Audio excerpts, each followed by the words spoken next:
Hello there. Hey guys, Josh Lloyd here for your NBA What to Watch for Tuesday. Let's get stuck straight into it. The first game, the Hawks and the Cavs. Cam Reddish, can he do anything efficiently? He had a nice 2-3 game stretch of shooting well, and then that dropped way off. He's got a starter's role. Him and Kevin Huerter are struggling a little bit playing the 2 and the 3, so let's see what Reddish can do. Well, John Collins, I had him on the Buy Low show today, and his shooting is way off. I want to see, now I'm not expecting his usage or his minutes to change significantly, but I need his shooting to improve. He needs to get back to being that high 30s three-point guy, and his 2-point percentage is way off. So let's see if he's able to do that and use this game against the Cavs, which should be a big win, as a launching point to get those numbers back up. For the Cavs, Colin Sexton is scoring well, but he's just struggling in so many other areas. Let's see, can he do something else? Can he hit threes at a high enough volume? Can he come out there and get steals and get assists and rebound the ball, because he's yet really to be able to do that? Well, Jarrett Allen is playing a ton of minutes. His usage is up. He's rebounding the ball. I want to pay attention to his free throws because they are terrible at this point. Like, they're 60-odd% over the last couple of weeks. Hopefully he's able to get that corrected, because we don't want a punt free throw or a free throw percentage absolute dead weight there, and him only being useful for punt free throw type teams. The next game we look at is the Pistons and the Magic. Saben Lee, will he start? Not really sure whether he will or not, but how much they play him versus Dennis Smith is one of the key things to watch for. I have absolutely no problem with taking a flyer on Lee, but there is a 50-50 chance that Smith plays 33 minutes in this game and puts up big numbers. I also want to watch the depressed penis, Saddiq Bey. Do you like that one? Saddiq Bey, who is just putting up nice back-end type value. I wouldn't say that he is necessarily a high-end upside player, but he's solid enough to be a 12-team league guy. For the Magic, sometimes may be good, sometimes may be shit. the Chief Al-Farouq Aminu, he started last game. He put up big steals, 4 of them, 2 blocks. Will they continue to start him at power forward? Can he work his way into being a competent defensive stats streamer along the likes of a Derek Jones Jr. or a Matisse Thybulle? That's, I guess, the aim there. Well, Evan Fournier is shooting really well, efficient stuff, high usage, playing good minutes. He's scoring so well. He is a must-roster player across all leagues, and let's see if he can continue this nice little run that he's on at the moment. Next up is the Warriors and the Knicks. We are likely to get Blunty back, James Wiseman. Where are you now? Now, we haven't seen Wiseman for a while, but last time we saw him, he was coming off the bench behind Kevon Looney and barely playing. I do not think he's a must-roster player. I've said that plenty of times. They were losing games because of his level of play, so they benched him. Maybe they ramp his minutes up as the season goes on, but I don't think he is a must-roster guy. But let's see what his role is, and let's see if he does play, what that means for Draymond Green, who's upped his defensive stats a lot recently. Do they fall back to the early season numbers that we saw when he was playing alongside Wiseman? For the Knicks, Derrick Rose, the minutes are low, and I don't think he's a must-roster 12-team league player, but this game will give a lot more information towards that, I think. If he's sitting in that 21, 22-minute mark, then, which I imagine he will, I think that'll be tough to justify him as a must-roster 12-team league player at this point. And then Nerlens Noel, who's getting the minutes, he's getting the 30 a night, but his production has not been at the level that we need it to be. I still think he's a must-roster player, but I hope that we can get him out there, blocking more shots, getting more steals, getting more rebounds even, and putting up those numbers that could be even top 50 in this short term with Mitchie Robinson out. Next up is the Sixers and the Raptors, rematch from last time. Ben Simmons is playing well. He is putting up good numbers in terms of his free throw percentage recently as well, which is key for Simmons to improve his overall fantasy value. Is that a real thing? Can he maintain his aggression? And I also want to watch the thick hogsman, Tobias Harris. I think I am a TH? T to the H. Yeah, TH for life. Because Harris is putting up some nice numbers, assist numbers, as a point forward. His efficiency has been really good, although recently it's dropped off a little bit with his three-point shooting. Let's see what he's able to do. Can he get those passes rolling? What is his role in the offense? For the Raptors, they brought the wiki Chris Boucher off the bench last game, but he had a really strong game, even against Joel Embiid. Will Nurse go back to the 25-minute Boucher? Will he limit him again like he did in the first matchup? He's a key figure to watch. While Norman Powell had a stinker against Philadelphia last game, he will start because we don't know the status, I believe, at this point, the time of recording, of Kyle Lowry. So you imagine Powell will be a guaranteed starter. Whether they start Bembry or Baines or even Boucher remains to be seen. Lowry is currently questionable in this game.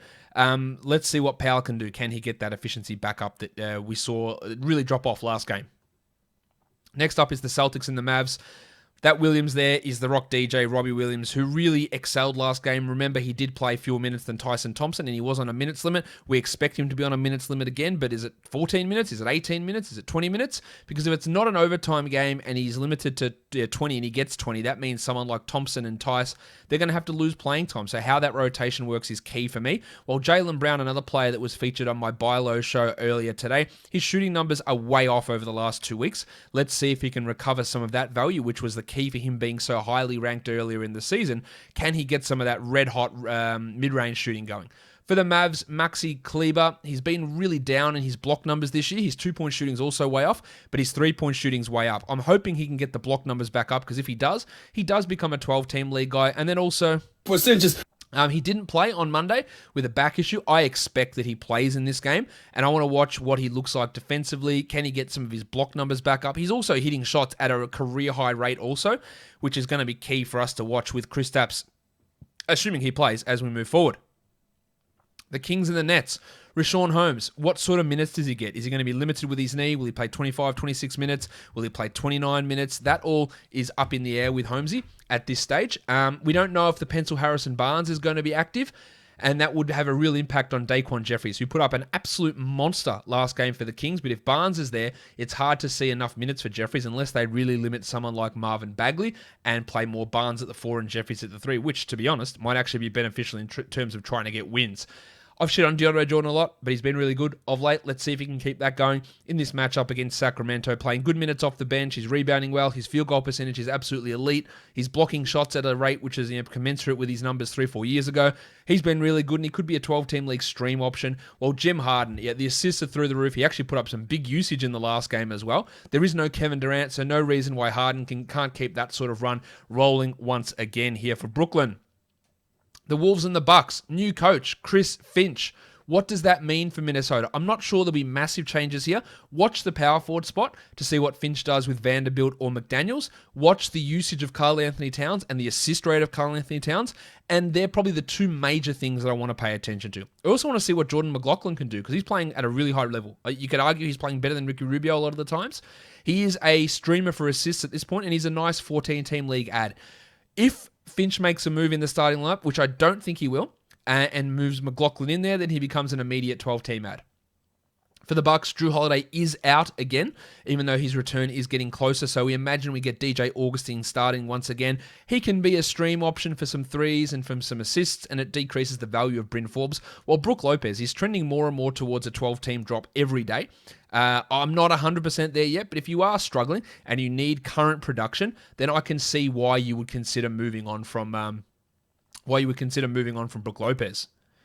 Next game we look at is the Blazers and the Nuggets, a back-to-back for Portland. Derek Jones Jr. has been playing some pretty good minutes. The production defensively has been well up from him as well, which is pretty good news. He is an interesting stream if you are looking for defensive stats, while Gary Trent Jr. also playing a ton of minutes and putting up some really good numbers. Let's see if he can continue that. But in general with Trent, I want to see more than just high usage and inefficient shooting, because that's been sort of the mark of what his game has been so far. I'd like to see more of that. For the Nuggets, there's no Millsap, there's no Green, so Michael Porter Jr., what is he going to do? Can he gain any trust from Michael Malone? Can his minutes push back up? And more importantly, can his shooting actually improve? Because his shooting has been way, way off.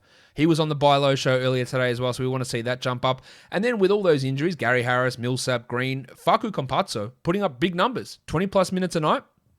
Assists are up, getting good steals, massive steal rate in fact, shooting threes really well. He is an interesting stream guy for Tuesday's games. The Wizards and the Clippers back-to-back here for Washington. Scott Brooks thinks that Russell Westbrook will play, but he's not sure. That was before the game against the Lakers, so we want to watch that. And if he's out, then you got Raul Neto. And also want to watch Rui Hachimura. It is the second game of the 5 games the Wizards play this week. I'm still not convinced that Hachimura is a good player or a very good player in the NBA, and I don't think he's a 12-team must-roster player outside of this week when he's got 4 more games to go from Tuesday onwards. But I want to pay attention to Rui here. For the Clippers, Lou Williams, last game, everyone was healthy and his minutes tumbled.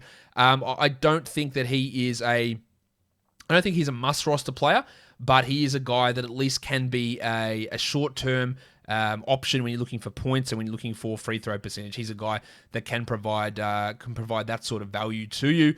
And then Terrence Mann, who's getting the rotation minutes ahead of the Duck Luke Kennard. That's only a deeper league scenario, but you want to pay attention to that nonetheless. Let's now have a look at some stream options for category leagues. Michael Carter-Williams, starting point guard in Orlando. Watch your percentages. Facu Campazzo, Patrick Beverley, Dorian Finney-Smith, and Saban Lee, I think is worth having a crack at to see what happens. And then for points leagues, we've got Josh Jackson, Carter Williams, Rob Williams III, Shake Milton, and again, the depressed penis, Sadiq Bey, another option that you can stream in. Guys, that'll do it for me today. Don't forget to subscribe, hit the notification bell, give a thumbs up, and drop a comment down below. Guys, we are done here. Thank you so much for watching, everyone. See ya.